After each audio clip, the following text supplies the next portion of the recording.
Assalomu alaykum azizlar. Bugun sizlar bilan yana bir noodatiy taom tayyorlaymiz. Bismillahirrohmanirrohim. Mayda qilib kesilgan go'shtlarimizni yog'da qovurib olamiz. Buni o'rniga tayyor qiymadan foydalansalaring ham bo'ladi. Qaynab chiqqan suvimizga tuz solib, домашний ugralarimizni 8-10 daqiqaga qaynatishga qo'yamiz. Ugralar 8-10 daqiqada ideal bo'lib pishib chiqadi. Go'shtimizga maydab kesilgan piyoz, tabga ko'ra tuz va ziravorlarni solib qovurishda davom etamiz. Azizlar, hozirgi yozgi kunida bu ovqatni albatta tayyorlab yeb ko'rishlarini tavsiya qilaman. Chunki juda ham ko'ngilga tegmaydigan va yoqimli ta'm bo'ladi.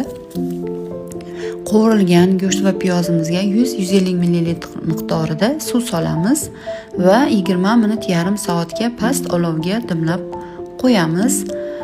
Men bu taomni birinchi marta Rossiya davlatida kafe restoranda ishlaganimda Samarqandlik qizlar tayyorlab berishgandi. Shunday yeb ko'rdim.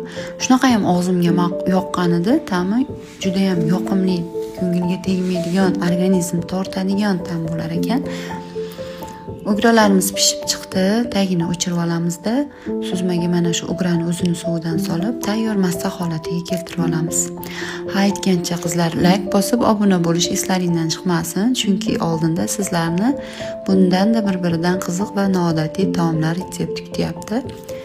Tayyor qilib olgan massamizni ugraga solib aralashtiramizda, kosalarga suzib, suzilgan ugralarning ustidan dimlab pishirib olgan go'shtimizni solamiz.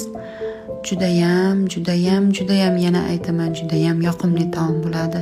Qilib ko'rsalaring, tayyorlaganlaringga hech ham afsuslanmaysizlar va eng asosiysi qo'l ushamaydi. Judayam tez tayyor bo'ladi, tez vaqtlarda. Mana shunaqangi bizda chiroyli san'at asari paydo bo'ldi. Yoqimli ishtaha. Yana aytaman qizlar, albatta tayyorlab ko'ringlar.